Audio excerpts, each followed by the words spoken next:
ஞானானந்தமயம் தெய்வம் நிர்மலஸ்படிகாகிருதியும் ஆதாரம் சர்வ வித்யானாம் ஹயக்ரீவம் பாஸ்மகே. அஸ்ட்ரோ டிவி நேயர்களுக்கு அஸ்ட்ரோ கேசேங்கரின் பணிவான நமஸ்காரங்கள். வாரபலன் 13/5/2024 19/5/2024 வரலும் உண்டான வாரத்திற்கு மேஷம் முதல் மீனம் வரை என்ன பலன்னு பார்க்கலாம். அதற்கு முன்னாடி இந்த வாரத்தினுடைய கோல்சாரம் என்ன, இந்த வாரத்தில் வரக்கூடிய விசேஷ நாட்கள் என்ன, அதற்கு பிறகு இந்த வாரத்தில் எந்தெந்த ராசிக்காரர்களுக்கு சந்திராஷ்டமம் அப்படின்னு வரிசைப்படுத்தி பார்க்கலாம். இந்த வாரத்தில் பார்த்தாலேயானால் கோல்சாரம் அப்படின்னு சொல்லும்போது காலபுருஷ தத்துவத்தின் முதல் ராசியான மேஷ ராசியில் சூரிய பகவான் புதன் சுக்கிரனோடு சேர்ந்திருக்கார். ரிஷபத்தில் குரு பகவான், கன்னியில் கேதுவும், சனி பகவான் கும்பத்திலையும், மீனத்தில் ராகுவும் செவ்வாயும் இருக்க.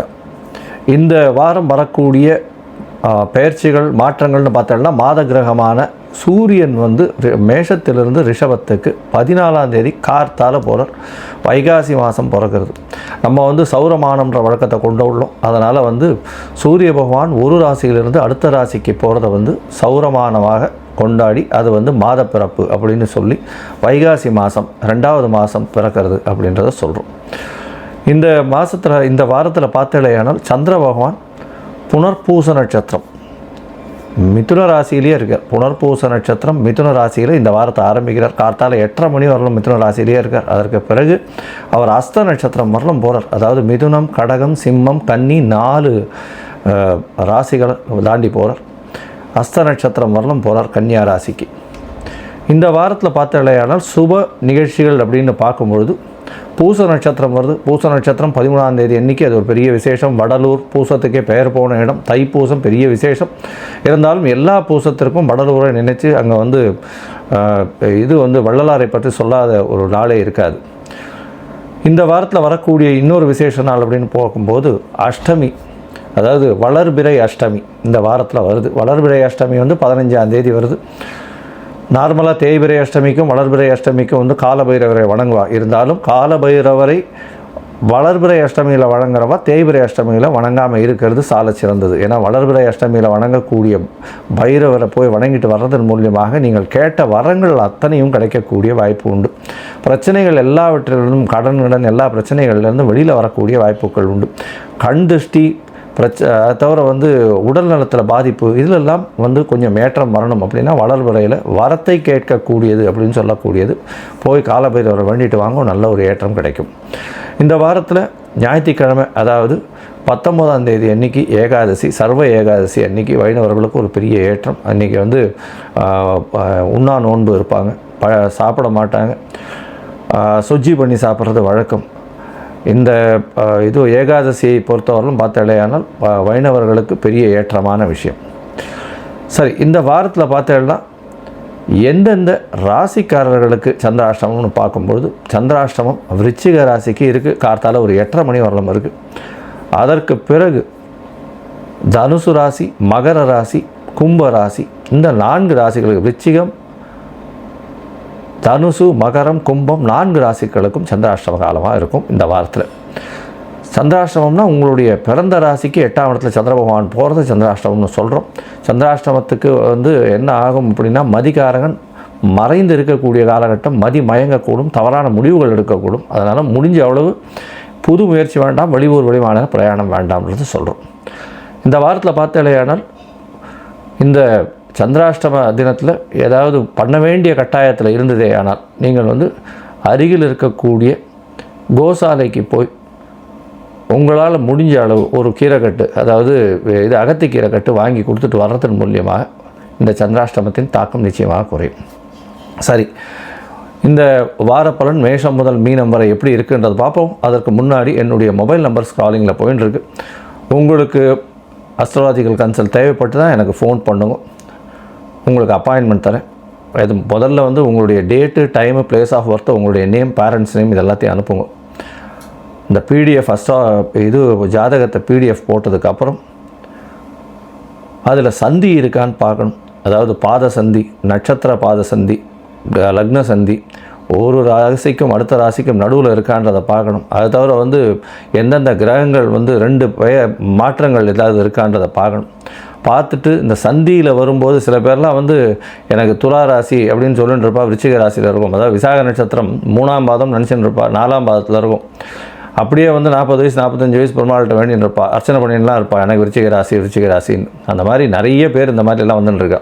முதல்ல உங்களுடைய ஜாதகத்தை கணித்து அதில் சந்தி இருக்கான்னு பார்த்து, என்ன டிகிரியில் வந்து சந்திர பகவான் இருக்கான்றதை பார்த்து, உங்களுடைய தசாபுக்தி அந்தரம் சூக்ஷ்மம்லாம் பார்த்து, இன்றைய கோச்சார பிரகாரம் இன்றைய கோச்சாரத்தில் வந்து என்னென்ன மாற்றங்கள் இருக்குது, அதன் மூலியமாக உங்களுக்கு ஏற்றங்கள் கிடைக்குமா, என்ன எளிய பரிகாரங்கள் பண்ணலாம் அப்படின்றத சொல்கிறேன். அதற்குண்டான கட்டணம் என்ன அப்படின்றதையும் சொல்கிறேன். எங்களை அதுக்கு கட்டணத்தை அனுப்பிச்சதுக்கப்புறம் உங்களுக்கு அப்பாயின்மெண்ட் கொடுக்குறேன், நம்ம வந்து அதில் பேசலாம். சரி, இப்பொழுது மேஷம் முதல் மீனம் வரை 13/5/2024 19/5/2024 வரை உண்டான வாரத்திற்கு என்னென்ன பலன்னு பார்ப்போம். விருச்சிகம், விசாகம், அனுஷம், கேட்டை இந்த 3 நட்சத்திரம் 9 பாதங்களை கொண்ட ராசி. ராசியின் அதிபதி அப்படின்னு சொல்லக்கூடியவர் செவ்வாய் பகவான் ராசிக்கு 5ஆம் இடத்துல இருக்கிறது விசேஷம். இந்த வாரத்தில் பார்த்தோம்னா 13/5/2024 19/5/2024 பெரிய ஏற்றமான காலமாக இருக்குது. ஏன்னா சப்தமத்தில் குரு பகவான் உங்களுக்கு வந்தாச்சு. திருமணத்துக்கு பார்த்து கொண்டு இருப்பவர்களுக்கு திருமண யோகம் நிச்சயமாக உண்டு, கவலைப்பட தேவையில்லை. கண்டிப்பாக திருமணம் கண்டிப்பாக நடந்தே தீரும். உங்களுடைய ராசிக்கு பார்த்தோம்னா சப்தமாதிபதி 6ஆம் இடத்துல இருந்து 8ஆம் அதிபதியும் 6ஆம் இடத்துல இருக்கிறது விசேஷம். இதன் மூலியமாக பார்த்தோம்னா மறைந்த இடத்துலேருந்து திடீர் பணம் வரக்கூடிய வாய்ப்புகள் நிச்சயமாக உண்டு.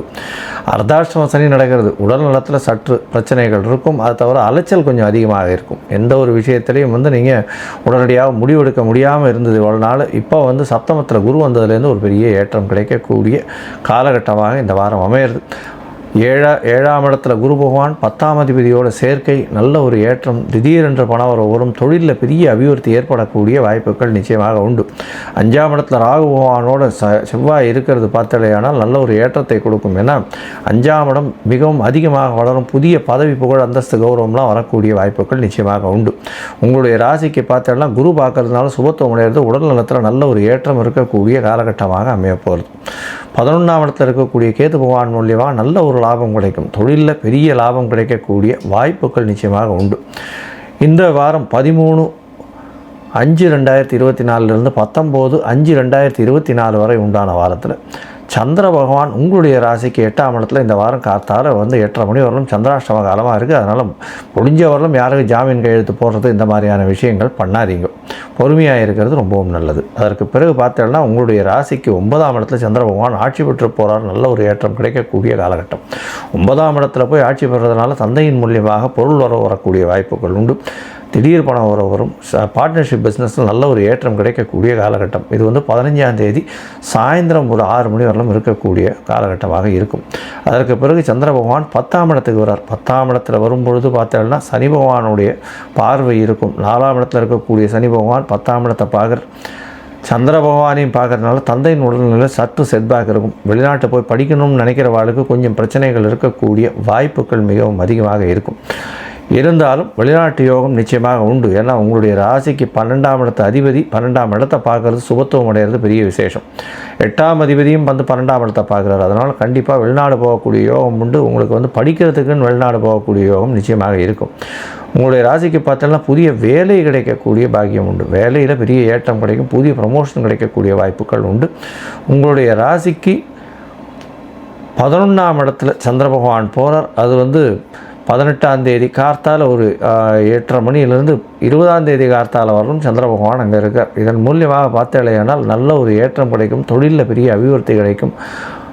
மூத்த சகோதரிகள் மூலியமாக நல்ல ஒரு ஏற்றம், நல்ல ஒரு விசேஷமான செய்தி வரக்கூடிய வாய்ப்புகள் நிச்சயமாக உண்டு. மொத்தத்தில் இந்த வாரம் பார்த்தேன்னா உங்களுக்கு பொதுவாகவே பெரிய ஏற்றத்தோடு கிடைக்கக்கூடிய ராசியாக இந்த விருச்சிக ராசிக்கு அமையிறது.